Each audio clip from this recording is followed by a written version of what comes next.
It wasn't the kind of place you bragged about living in. The apartment was cheap, suspiciously cheap for the area, and now I understood why. The walls were thin. The lighting in the hallways flickered like it was struggling to stay alive, and there was always this faint smell, something between mildew and something worse that I could never quite identify. Still, I stayed. Rent was affordable, and at the time, that was enough. My neighbor, though, he stood out. Every night, like clockwork, I'd hear music blasting through the walls. Old school soul mostly. James Brown, Motown classics.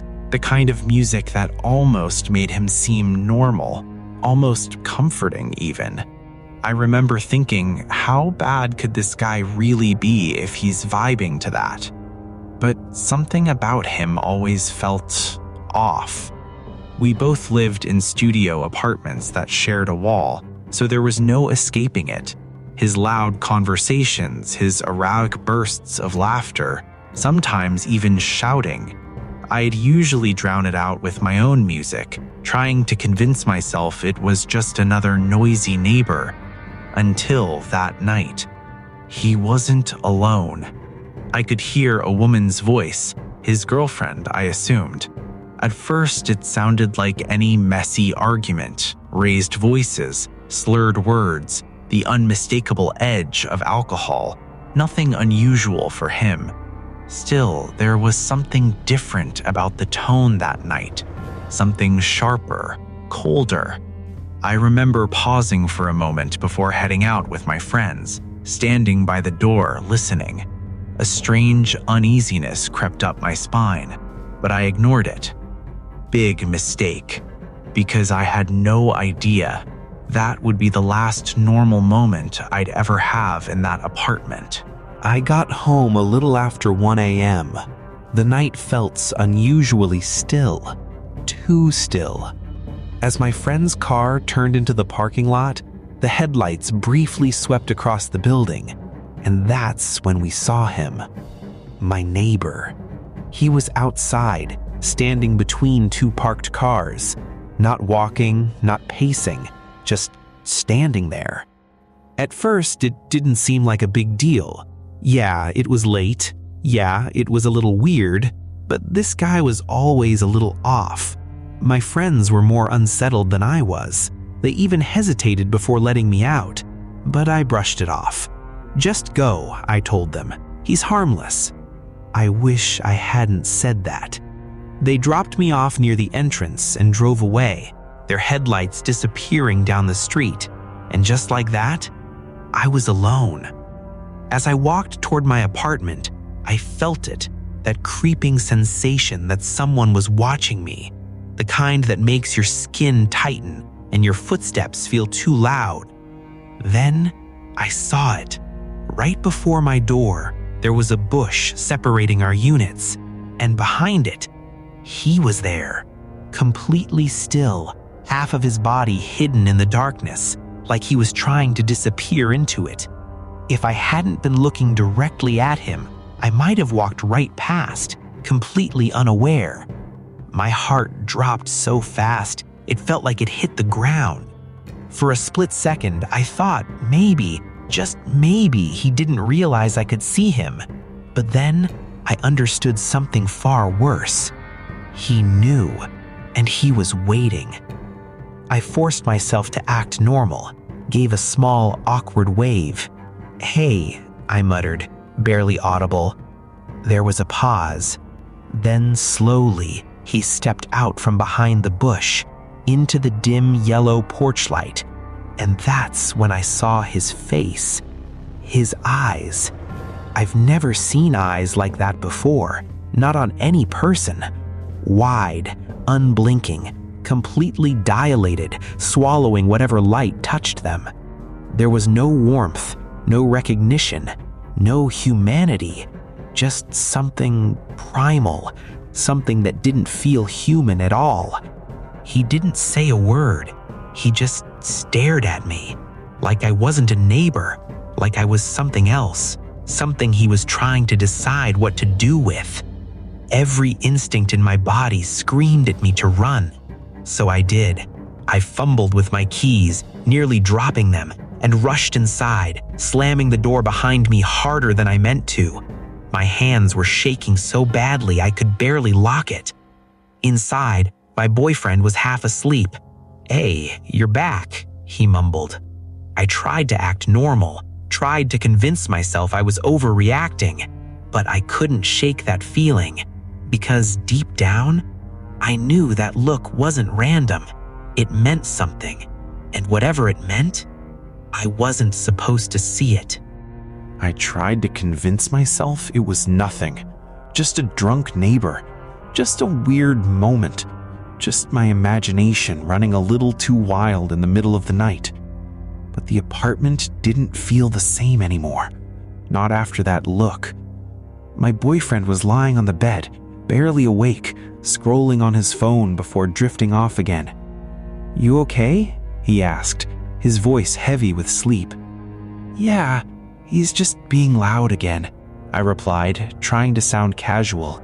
But I wasn't okay, not even close, because now that I was inside, the noises coming from the other side of the wall felt different. Before, it was just background noise, music, arguing, random thumps.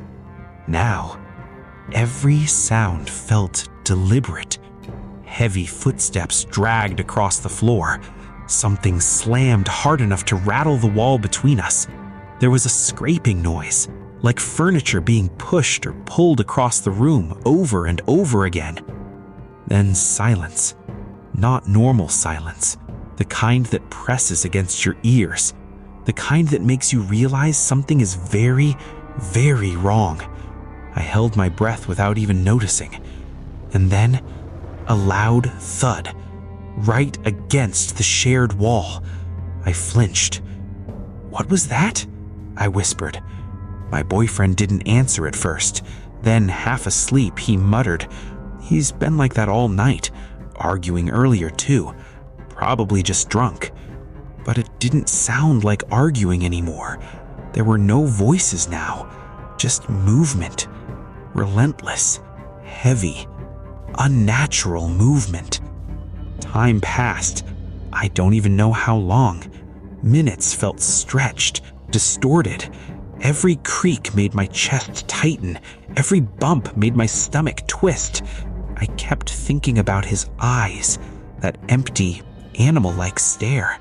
It didn't match the music. It didn't match a normal argument. It didn't match anything human. At some point, I realized something else. The music was still playing, loud, upbeat, almost cheerful. But underneath it, something darker was happening, something hidden, something I couldn't see, but could feel. And that was the worst part, because lying there in the dark, listening to those sounds bleed through the walls, I couldn't shake the feeling that whatever he was doing next door wasn't just chaos. It was controlled, focused, intentional. And for some reason, he hadn't left his apartment. Not once. I don't think I slept at all that night. If I did, it wasn't real sleep, just brief moments where my mind shut down from exhaustion before snapping back awake at the slightest sound. And the sounds never really stopped. At some point, the music finally cut out. Not gradually, just gone. The silence that followed was unbearable. No rhythm, no voices, no distraction. Just the apartment and whatever was happening inside it. Then came the dragging again. Slow, heavy, like something being pulled across the floor with effort. I remember staring at the ceiling, my entire body tense, counting the seconds between each sound, trying to make sense of it. But there was no pattern, no logic, only dread. Eventually, the noises faded. Not completely, but enough that the night blurred into morning. And then, a sudden, violent banging shattered everything. "Open the door!" The voice echoed through the hallway. I shot up instantly. My boyfriend jolted awake beside me. Another bang, louder this time. "Police, open up now!" My stomach dropped. I rushed to the window and peeked through the blinds. Outside, flashing red and blue lights painted the building in chaotic pulses. Shadows moved quickly, officers positioning themselves around the entrance. They weren't knocking anymore. They were forcing their way in. The hallway filled with heavy footsteps, radios crackling, voices shouting over each other. Then a loud crash. The door next to mine. His door. I froze. Every part of me knew this was about him. Minutes passed, but they felt endless. Then I heard it. Metal clinking, handcuffs, a door opening, and footsteps dragging someone out. I couldn't help myself.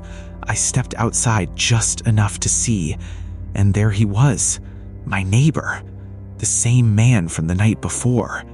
But now, he looked different. Not scared, not confused. Empty. Completely empty. His face was pale, his expression hollow, but his eyes, those same wide, lifeless eyes, they hadn't changed at all. If anything, they looked even darker in the daylight. One of the officers noticed me. "Ma'am, when was the last time you saw him?" he asked. My voice felt stuck in my throat. "Last night," I managed. "Around 1, he was outside, and there was arguing and noises all night." The officer nodded slowly, writing something down. "Did you hear anything unusual?" I almost laughed. Unusual? Everything about last night was wrong. But I just nodded, because somehow I already knew. Whatever they had just walked into was far worse than anything I had imagined. I didn't get the full story right away. At first, it was just fragments, whispers in the hallway, officers going in and out, neighbors peeking through cracked doors, too scared to step outside but too curious to look away. The entire building felt contaminated, like something had seeped into the walls overnight, something that wouldn't leave.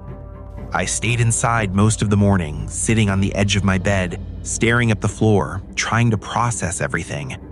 My boyfriend kept asking if I was okay, but I didn't even know how to answer that, because deep down, I already felt like I knew the truth.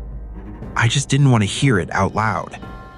It wasn't until later that day that confirmation came, not from the police, from the groundskeeper. He wasn't supposed to say anything, but people talk, and what he told me, I wish I could forget. The argument I heard that night, it didn't end. It escalated, violently. The woman, his girlfriend, the one I'd occasionally seen around, quiet and polite, sometimes asking for a cigarette. She never made it out of that apartment. What happened inside those walls wasn't just a fight. It was something far darker, far more brutal. He killed her. Not quickly, not mercifully. And what came after was worse. The noises I heard, the dragging, the thuds, the scraping, that wasn't furniture. It was him, moving her body over and over again, piece by piece, trying to get rid of what he had done.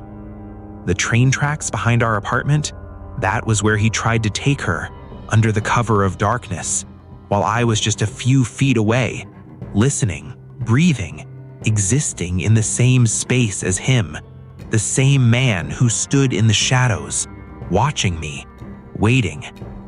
That realization hit me harder than anything else, because in that moment, I understood something that still makes my stomach twist to this day.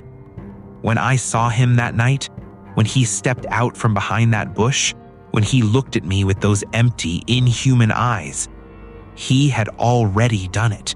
He wasn't drunk, He wasn't confused. He wasn't just off. He had just taken a life. And for a split second, I was alone with him, completely vulnerable. No one around, no one watching. And if I hadn't acknowledged him, if I had walked a little slower, if I had hesitated for even a moment, I don't know if I'd be here telling this story. I moved out almost immediately after that. Didn't care about the lease, didn't care about the money.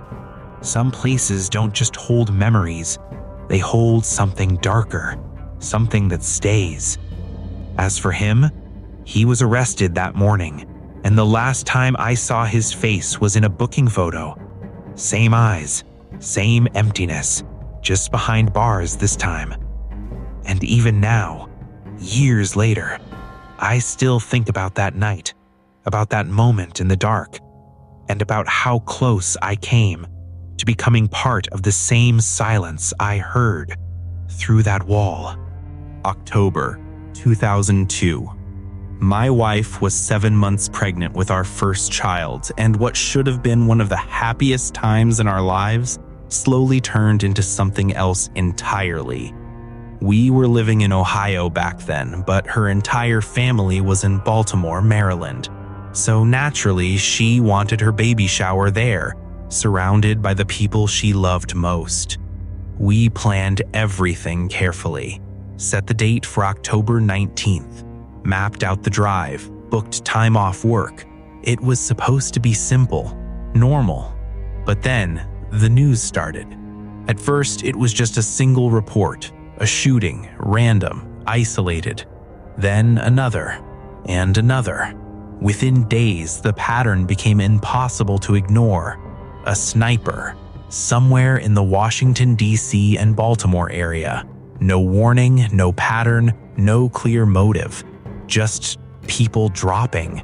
Gas stations, parking lots, sidewalks. Everyday places turned into hunting grounds. The media gave him a name that would soon be burned into everyone's mind: the Beltway Sniper.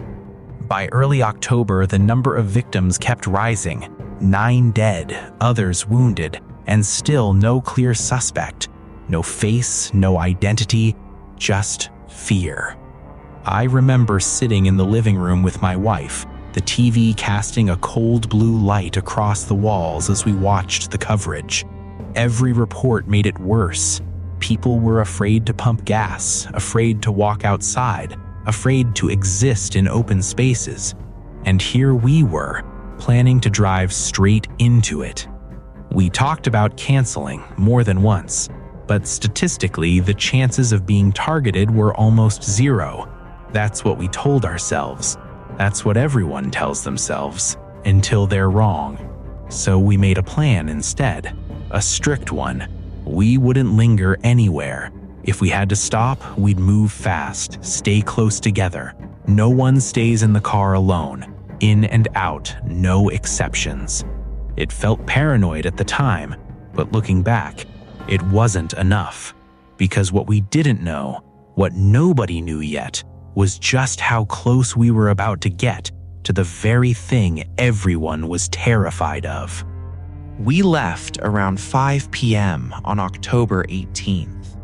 It was already getting dark earlier that time of year, and by the time we were fully on the road, the sky had turned into that deep, endless black that makes everything outside your headlights feel non-existent. It was me, my wife, my mom, and my stepsister. 4 people, 1 car, and a quiet, unspoken tension sitting with us the entire drive. At first, everything felt normal. Just another road trip. Low conversation, occasional radio updates, the hum of tires against asphalt. But every time the news came on, everything shifted. Another shooting reported. No suspects identified. Authorities urging extreme caution. Each update made the air inside the car feel heavier. No one said it out loud, but we were all thinking the same thing. We're driving straight into this. Hours passed. The roads grew emptier. Streetlights became less frequent. The kind of stretch where if something happened, there wouldn't be anyone around to help. Around 12:45 a.m., reality caught up with us. We needed to stop. There was no avoiding it anymore. We pulled into a rest area near Frederick, Maryland. The place was almost completely empty. A few dim lights flickered overhead, barely illuminating the cracked pavement. The building stood quiet and still, like it had been forgotten by time. And there was only one other car, a dark blue sedan, parked directly in front of the restroom entrance. Engine off, lights off, just sitting there. I remember slowing down as we pulled in, my eyes lingering on it for a second too long. Something about it felt wrong, but I couldn't explain why. We parked right next to it, too close, way too close. Before getting out, we went over the plan again. Quick, simple, no mistakes. If I get out first, I wait inside. We all go back together. Nobody stays behind. Everyone nodded. No arguments, no hesitation. Because at that moment, we all felt it. That quiet, creeping sense that something wasn't right. We stepped out of the car. The air was cold, damp, unnaturally still. Our footsteps echoed louder than they should have as we hurried toward the building, and without realizing it, we had just placed ourselves directly beside something we didn't understand, something we hadn't even truly seen yet. I finished first. I don't know why, I just did. Maybe it was the tension, maybe instinct, but I didn't linger. I stepped back out into the main area near the glass entrance and waited for the others. The building was almost entirely made of glass walls and doors, which meant I had a clear view of the parking lot outside. And for some reason, that made it worse. I stood there, pretending to be calm, but my eyes kept scanning the darkness beyond the lights. Every shadow looked deeper than it should have. Every flicker of movement made my chest tighten, but nothing was there. No one walking, no cars pulling in, no sound except the faint hum of distant highway traffic. Eventually, my attention drifted back to the car, that dark blue sedan, the one we parked next to. I don't know what made me look again, but when I did, I realized something I hadn't noticed before. There were people inside, 2 of them, in the front seats. The driver, a middle-aged man, awake, perfectly still, and staring directly at me. Not casually, not curiously, just staring, unblinking, locked onto me like I had done something to deserve his attention. My stomach tightened instantly. There was something wrong with that look. It wasn't fear. It wasn't confusion. It was calculation, like he was studying me, memorizing me, trying to decide something. In the passenger seat, a teenager, slumped over, asleep. Or at least, that's what it looked like. The contrast between them made it even worse. One completely still and alert, the other completely motionless, like 2 different worlds sitting side by side in the same car. I felt a chill crawl up my spine. I tried to look away, tried to act normal, but I couldn't, because every time I glanced back, he was still looking, still locked onto me, not moving, not blinking, just watching. Minutes passed, but it felt longer, way longer. Finally, I saw my family coming back. Relief hit me instantly. We didn't say much, we just moved. Fast. Out the door, back to the car, no hesitation, no lingering. As I got in and started the engine, I glanced one last time at the sedan. And that's when I noticed something strange. The trunk. It didn't look right. There was a small, unnatural gap, like it didn't fully close, or like something had been altered. At the time, I brushed it off, thought maybe it was broken, rigged open somehow. People do that sometimes, but something about it stuck with me, something I couldn't explain. And as we drove away, I couldn't shake the feeling that we had just crossed paths with something that didn't see us as people. We didn't talk about it much after we left, not right away. It was like everyone silently agreed to just move on, convince ourselves it was nothing. Just two random people in a car at a rest stop. That's all. That's what we wanted it to be. The rest of the drive to Baltimore was quiet. Too quiet. Even the radio stayed off most of the time, like no one wanted to hear another update, another reminder of what was happening out there. When we finally arrived, it felt like stepping into a different world. Inside the house, everything was warm, familiar, safe. Family filled the rooms. Laughter echoed through the walls. My wife smiled again, and for a while, everything felt normal. The baby shower went well. Perfect, even. We stayed inside most of the time, though. No unnecessary trips, no wandering outside. Just in case. Because even surrounded by people, that fear never fully left. Sunday morning came quickly, and with it, the drive back. This time, we didn't take the same route. Not even close. We chose a longer, more northern path, something that kept us farther away from the areas being mentioned in the news. Safer. At least, that's what we told ourselves. Days passed.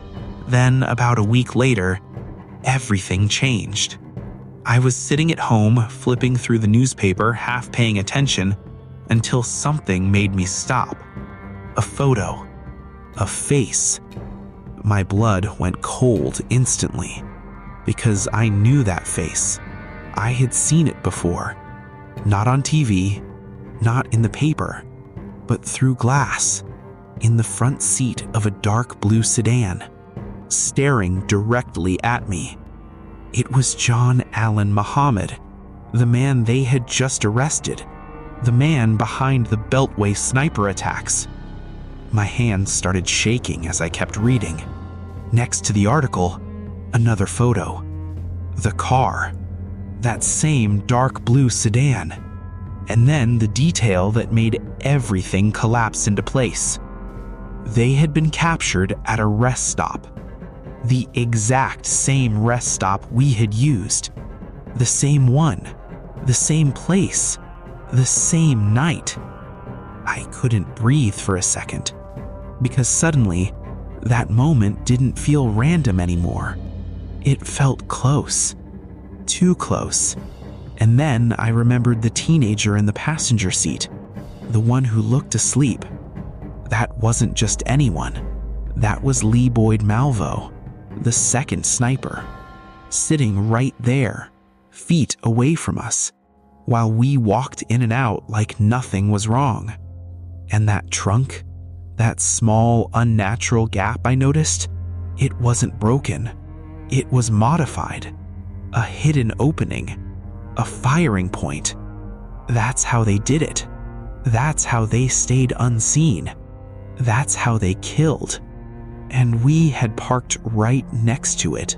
For a long time, I just sat there, staring at the newspaper, reading the same lines over and over again, like my brain refused to accept what my eyes were seeing, because once it finally sank in, everything changed. That rest stop? That wasn't just a random stop on a long drive. It was a hunting ground, and we had walked straight into it.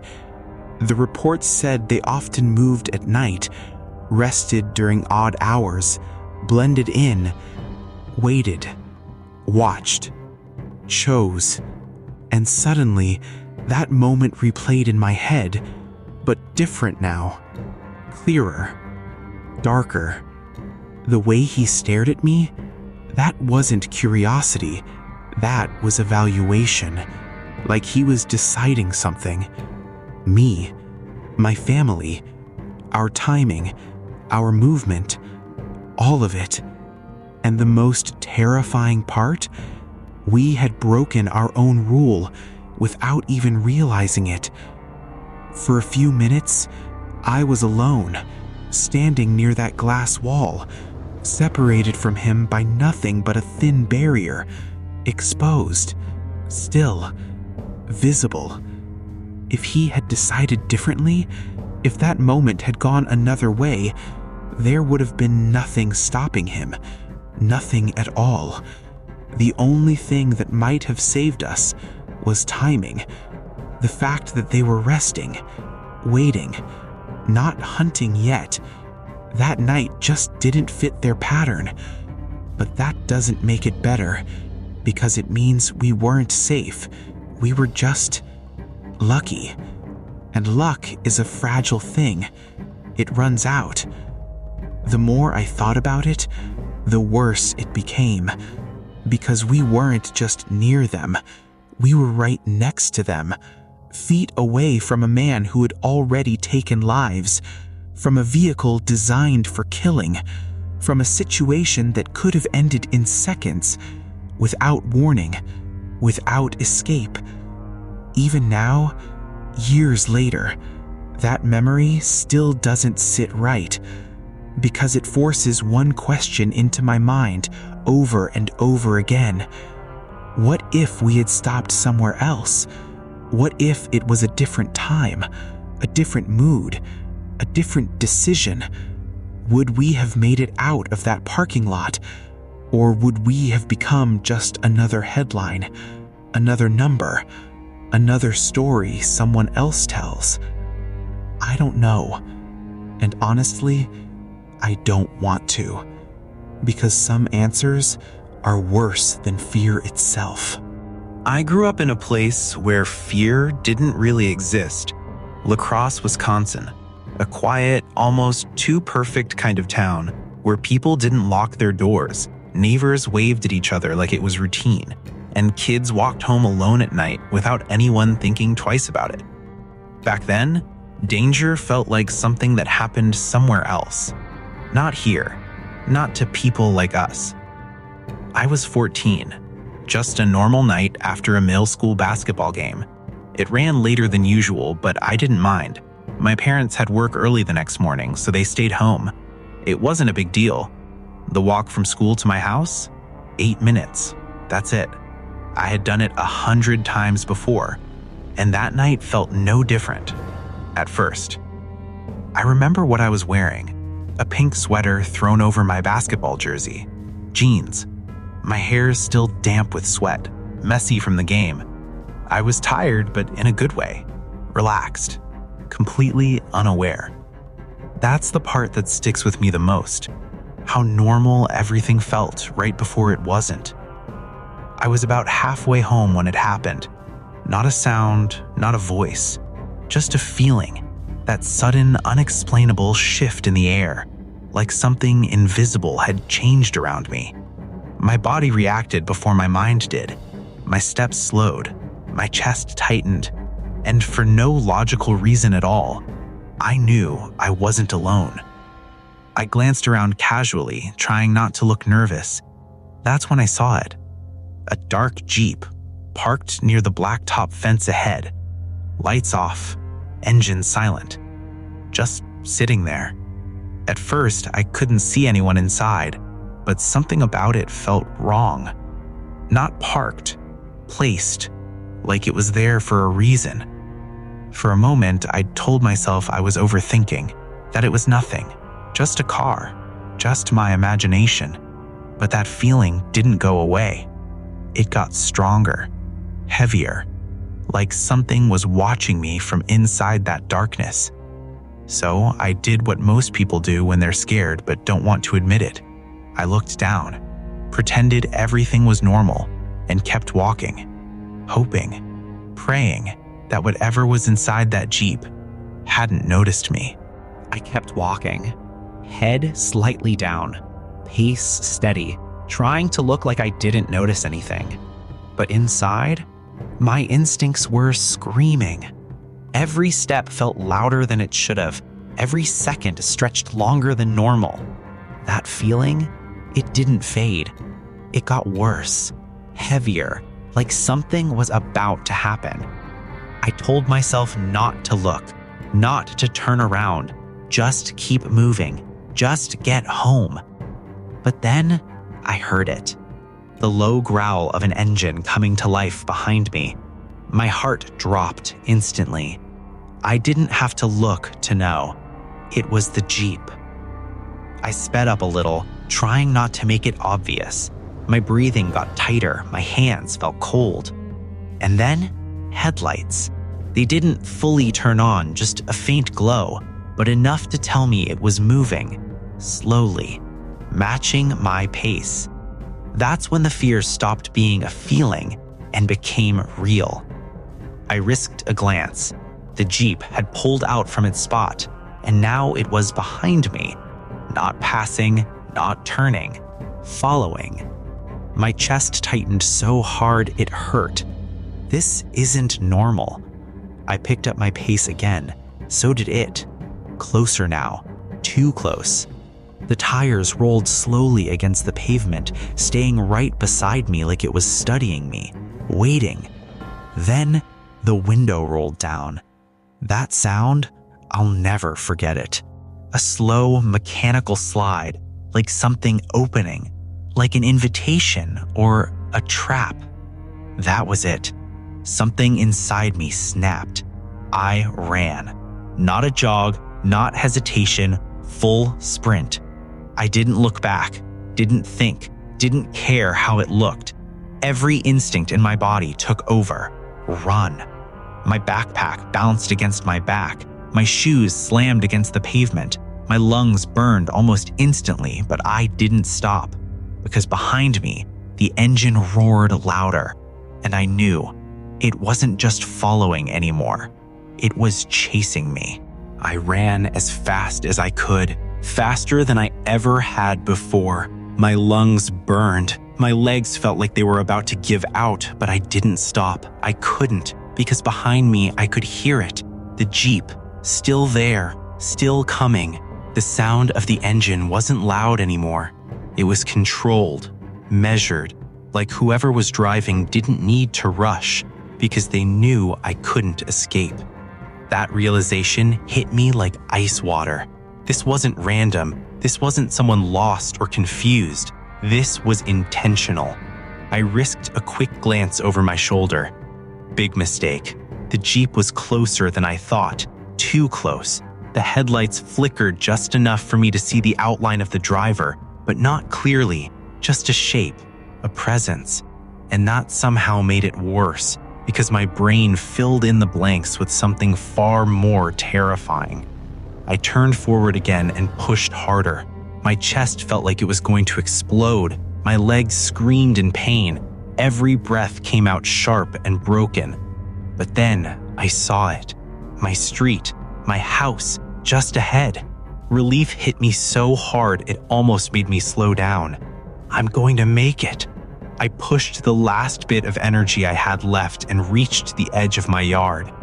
Finally, I stopped, bent over, gasping for air, my heart slamming against my ribs like it was trying to break out. For a second, I thought it was over, that I was safe, that I had made it. And then I heard it. The engine, right behind me, louder now, closer. I turned. The Jeep was coming straight at me, not slowly this time, fast, too fast, headlights cutting through the darkness as it accelerated directly toward where I stood. There was nowhere to go, no time to run, no cover, just open space. I froze. Completely. My body refused to move. All I could do was step back slowly, my mind blank, my heart pounding so loud it drowned everything else out. And then, the Jeep screeched to a stop just feet away from me. The passenger door swung open, and for a split second, everything went silent, like the world itself was holding its breath. Because whatever was about to happen next, I wasn't ready for it. I was frozen. My feet wouldn't move. My voice wouldn't come out. It felt like my entire body had stopped responding. The Jeep sat there in front of me, engines still running, headlights washing over my face like I was caught in some kind of spotlight. The passenger door stayed open, and I remember thinking, this is it. This is where it happens. But then, something shifted. Not in me, in them. Across the street, I heard a voice. An older man. Hey! It cut through the night like a crack of lightning. I didn't even fully understand what he said. I just remember the tone. Sharp, loud, immediate. The Jeep reacted instantly. The passenger door slammed shut, hard, like someone had been pulled back inside. The engine revved once, aggressive, angry, and then the Jeep jerked backwards slightly, tires scraping against the pavement. For a second, everything just paused. Me, the driver, the stranger across the street. All of us locked in this strange, silent standoff. Then, the Jeep backed away, fast, not calmly, not normally, like it was retreating from something that had interrupted it. And then, it was gone. Just like that. No explanation, no warning, only the fading sound of tires disappearing into the distance. I stood there for a long time, completely numb. My legs finally gave out, and I had to hold on to myself just to stay upright. The older man across the street didn't come over. He didn't ask questions. He just looked at me for a moment, nodded slightly, and went back inside his house, like he understood without needing details. I didn't. Not yet. I walked into my house, shaking so badly I could barely close the door. My mom was already awake, my dad half out of bed, asking what happened. But I couldn't even form words properly. All I could say was, a car. It followed me. That night, they didn't let me leave the house again. Not for a while. And even after I told them everything I remembered, one question stayed in my mind. What would have happened if that man across the street hadn't yelled? That night didn't end when I got home. It just changed shape. My mom was pacing. My dad was trying to stay calm, asking questions I couldn't fully answer. I kept repeating the same thing over and over. A Jeep followed me. It kept chasing me. But every time I said it out loud, it sounded less real, less believable, like something that shouldn't have happened in a place like this. The police were called, but there wasn't much they could do. No clear plate number, no description of the driver, only a dark Jeep and a scared kid who ran home in the dark. It wasn't enough, but I knew what I saw, and my body still hadn't stopped shaking. That night, I couldn't sleep. Every time I closed my eyes, I saw it again. The headlights, the open door, the silence right before impact, and worse than that, the feeling that I had been chosen, not randomly, not by chance, but deliberately. Days passed, then a week. Life slowly tried to go back to normal, like it always does after something terrifying fades into distance. But I never forgot it. And then came the news article. A few miles from my neighborhood, there had been a brutal attack in a parking garage. A young woman. Violence. Assault. Details were vague, but the timing, the location, it all felt too close, too connected. My mom read it and just went quiet. My dad stopped letting me walk anywhere alone after that. And I never saw that Jeep again. But sometimes, even now, I still think about that moment when I was standing in my driveway, completely exposed, frozen, waiting for something I didn't understand to decide what I was. And I think about how close it came, how easily everything could have gone another way. All it would have taken was no voice from across the street, no interruption, no hesitation, just a few more seconds of silence. That's all. And I wouldn't be here telling this story.